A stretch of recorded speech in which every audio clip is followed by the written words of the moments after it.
어느 이 노인 요양원이 최고의 시설을 갖추고 있었습니다. 의료 서비스와 이 식사는 물론이고 주변의 경관들이 정말 탁월했습니다. 이 요양원을 운영하는 회사에서 이 요양시설에 계신 할아버지 할머니들이 이 정말 좋은 시설과 자연 환경을 보면서 행복지수가 얼마나 높은지를 이제 분석하게 된 겁니다. 모든 할아버지와 할머니들의 설문조사를 끝나고 난 이후에 이 회사를 담당하는 경영진이 충격에 빠진 겁니다. 왜냐하면 생각보다 행복지수가 너무나 낮기 때문입니다. 요양원의 시설과 서비스에 대해서는 자부심을 가지고 있던 이 회사로서는 큰 문제였습니다. 그래서 회사가 이 문제를 해결하기 위해서 심리 분석과 상담에 탁월한 전문가에게 이 일을 맡기게 된 겁니다. 이 전문가가 요양원에 계시는 이 노인들을 직접 만나서 상황을 분석하기 이전에 분위기를 먼저 관찰했습니다.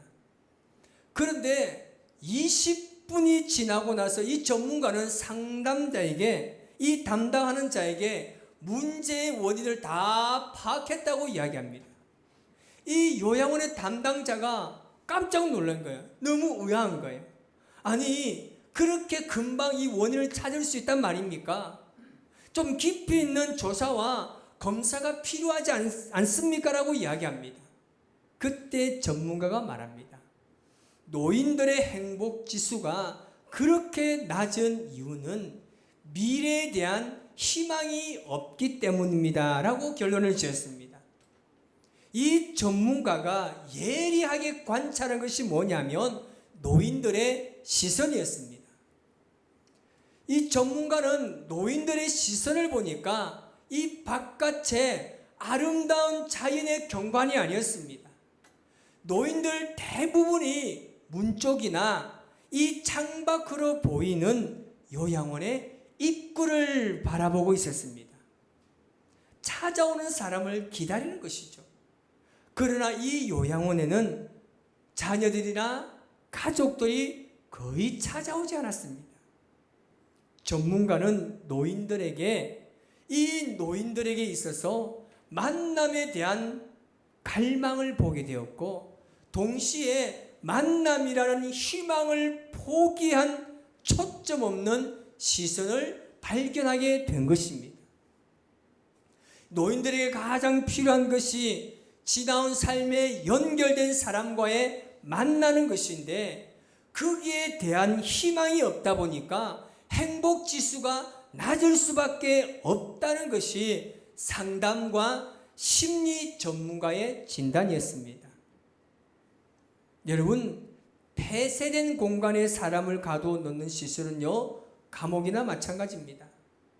모든 종류의 형벌에는 공통점이 있습니다. 가둬놓는다는 겁니다. 공간을 차단하는 것입니다. 여러분, 공간이 차단되면 자연스럽게 관계가 차단되어집니다. 인간관계를 비롯해서 자신의 삶에 연결되어 있던 모든 관계가 끊어지는 것입니다. 지금 코로나 시대가 이와 같습니다.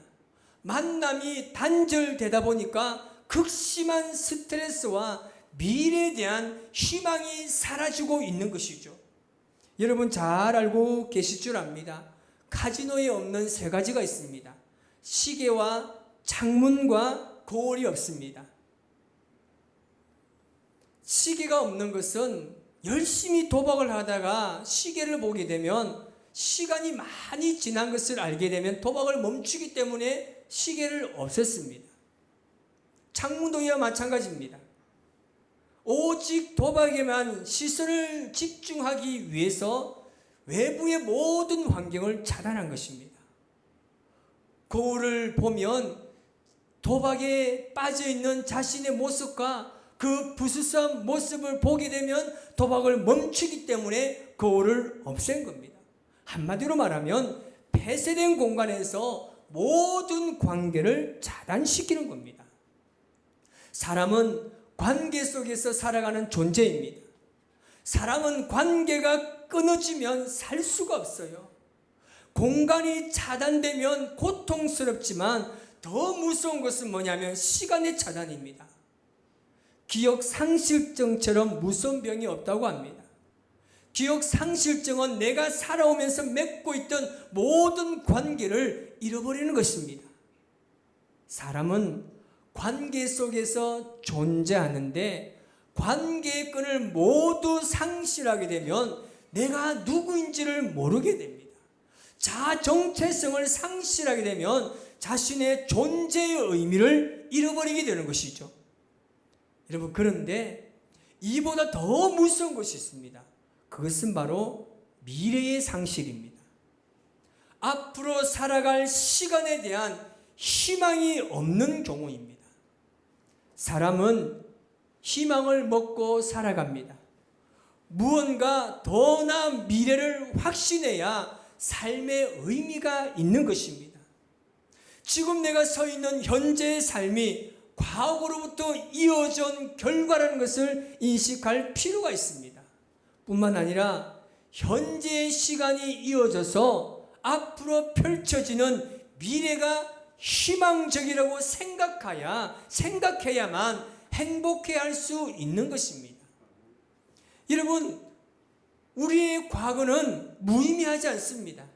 지금 많은 사람들이 미래가 어둡다고 이야기합니다. 불확실한 미래에 대해서 굉장히 비관적입니다. 그러나 저는 믿습니다. 누가 뭐래도 교회는 세상의 희망인 줄 믿습니다.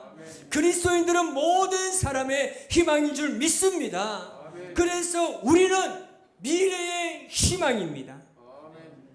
믿으십니까? 여러분, 지금 여러분 옆에 앉아 계신 분이 세상의 희망이자 세상 인류의 미래인 줄 믿으시기를 바랍니다. 여러분, 바울은 에베소 교회에 있는 그리스도인들에게 세상과 미래에 대한 희망을 보여주고 있습니다. 먼저는요, 예수님을 믿기 전 우리의 과거는 어땠는지를 볼 필요가 있습니다. 오늘 본문 11절, 12절에 동일하게 나오는 단어가 있습니다. 그것은 뭐냐면 바로 그때라는 명사입니다. 여기서 말하는 그때라는 말은 예수님을 영접하기 전에, 내가 그리스도인들이 되기 전의 이전 상태를 말하는 겁니다. 그들의 과거는 어땠습니까? 에베소서 2장 1절의 과거에 대해서 이렇게 말하고 있습니다. 시작. 그때는 허물과 죄로 죽었던 너희를 살리셨도다. 아멘. 우리의 과거는요, 허물과 죄로 죽었던 사람들입니다. 이 세상이 원하는 대로 살았고 육체의 욕심에 따라 마음이 원하는 대로 살았습니다. 한마디로 말하면 하나님께서 원하시는 삶과는 전혀 반대되는 삶을 살았다는 겁니다. 그리고 12절에는 이렇게 말하고 있습니다. 시작. 그때의 너희는 그리스도 밖에 있었고 이스라엘 나라 밖의 사람이라. 약속의 언약들에 대하여는 외인이요 세상에서 소망이 없고 하나님도 없는 자이더니. 아멘. 그들의 과거의 삶에 대해서 5가지로 표현하고 있습니다. 그리스도 밖에 있었고 이스라엘 나라의 밖의 사람이었다. 그리고 약속의 언약들에 대해서는 너희가 외인이었고 세상에서 소망이 없고 하나님도 없는 사람이었다고 우리의 과거에 대해서 그렇게 이야기합니다. 그러나 하나님의 특별한 은혜의 관계가 없었습니다. 구원과 미래에 대한 희망이나 소망이 없었습니다. 우리가 예수님 믿기 전에는 이런 삶을 살았다는 겁니다. 여러분, 내가 아무리 재산이 많고 내가 잘나고 자신만만한 삶을 산다고 하지만 예수 그리스도 밖에 있으면 아무런 희망이나 소망이 없는 것입니다. 하나님과는 전혀 관계가 없는 사람들입니다. 여러분, 지금 100세 시대라고 말하지만 100살까지 사는 것이 뭐가 그렇게 중요합니까? 여러분 100살까지 살고 싶은 분 손 한번 들어보십시오. 저밖에 없네요. 여러분 100살까지 사는 것이 우리의 소망이 되어서는 안 됩니다. 내아가 부하고 잘 사는 것이 우리의 소망이 되어서는 안 됩니다. 어떤 상황 속에서도 내가 예수 그리스도의 안에 사는 것이 우리의 소망이 되어야 하는 줄 믿습니다. 그래서 우리는 예수님을 믿게 해주셨으니 이보다 감사한 것이 어디 있겠습니까? 여러분, 여러분의 소망 과연 무엇이 있습니까? 우리 청년들은 대학을 졸업하고 취직을 하는 것이겠죠. 우리 결혼 정년기에 있는 청년들은 빨리 결혼을 하고 싶겠죠. 회사에 계신 분들은 빨리 뭔가 사업을 하고 싶겠고, 사업하시는 분들은 더 큰 사업을 이루고 싶은 모두의 소망과 희망이 있습니다. 그런데 이것이 영원한 소망이 아니라는 겁니다. 우리 그리스도인들의 영원한 소망은 내가 죽음에 이르기까지 예수님 안에 있는 것이 소망인 줄 믿습니다. 이것을 믿고 살아가는 우리의 삶이 될 줄 믿습니다. 그렇다면 예수님을 믿고 난 이후에 우리 현재의 삶은 어떻습니까? 13절에 이렇게 이야기합니다. 시작. 이제는 전에 멀리 있던 너희가 그리스도 예수 안에서 그리스도의 피로 가까워졌느니라. 아멘. 여기서 이제는 이라는 단어로 시작하고 있는데, 이제는 이라는 단어는 지금 현재를 말합니다. 과거와는 뭔가 다른 반전된 삶이 있을 것이라는 시사를 하고 있는 것이요. 이런 과거에는 하나님과 전혀 상관이 없었던 사람이었는데 지금은 하나님과 가까워졌다고 이야기합니다. 그런데 그렇게 된 원인이 바울이 뭐라고 이야기합니까? 그리스도의 피로 가까워졌다고 이야기합니다. 예수 그리스도의 피로 말미암아서 하나님과 멀어졌던 이방인들이 이제 하나님과 함께 교제하는 존재가 되었다는 뜻입니다. 뿐만 아니라 유대인과 이방인 사이를 화평으로 하나 되게 하셨습니다. 이 말씀 13절 14절 말씀을 조금 쉬운 성경으로 한번 읽어보겠습니다. 시작.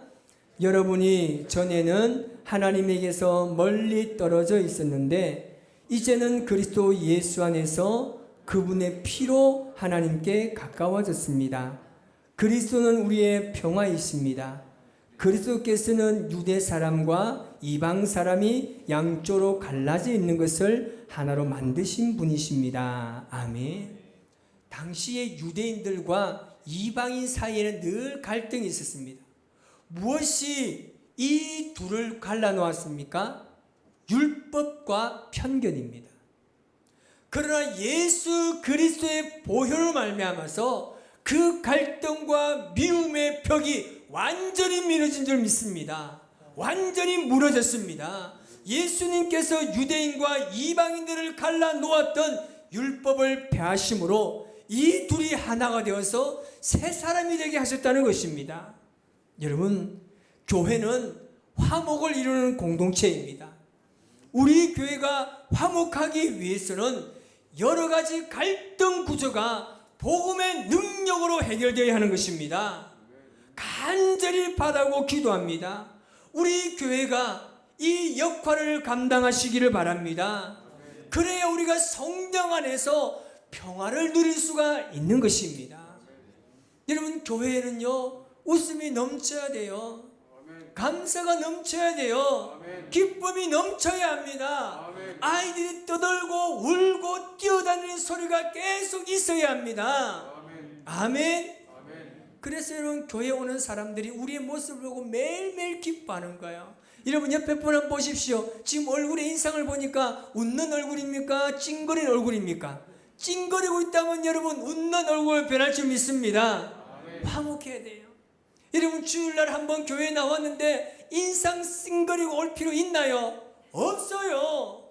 올 때는 세상의 모든 무거운 짐을 지고 왔지만 나갈 때는 세상의 모든 짐을 풀어놓고 기쁨으로 달려가시기 바랍니다. 아멘. 그래야 교회가 하나님의 이름을 드러낼 수 있습니다. 아멘. 마지막으로 화목을 이룬 우리는 어떤 존재입니까? 19절에는 이렇게 말합니다. 시작.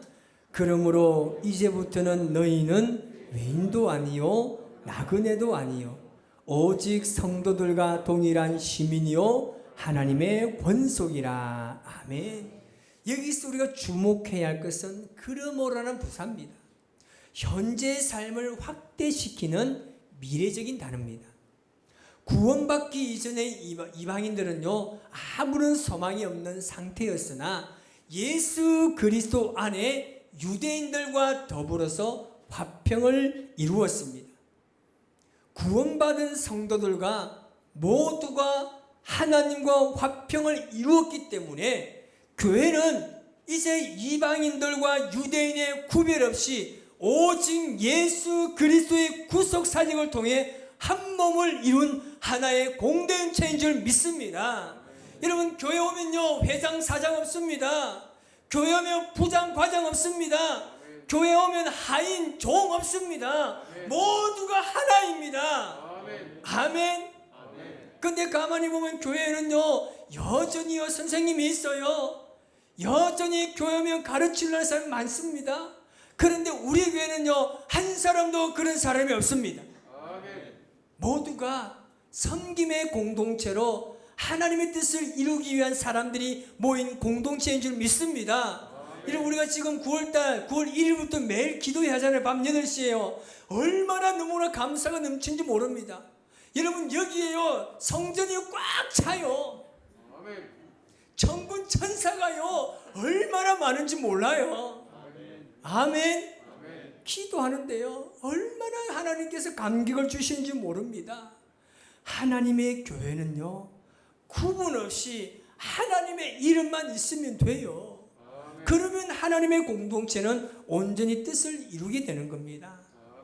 그러므로 이제부터는 이방인들은 외인도 아닙니다. 나그네도 아닙니다. 성도들과 동일한 시민이고 하나님의 권속이 되었습니다. 여기서 성도들이란 유대인을 두고 하는 말입니다. 이방인들은 그리스도를 통해서 유대인들과 동일한 이 하나님의 나라의 시민 권자가 된 겁니다. 그리고 하나님의 권속이라는 새로운 신분을 가지게 된 것입니다. 그러므로 우리는 교회로서의 완전한 정체성을 가지게 되는 겁니다. 21절 22절 말씀을 우리 한번 읽어볼까요? 시작.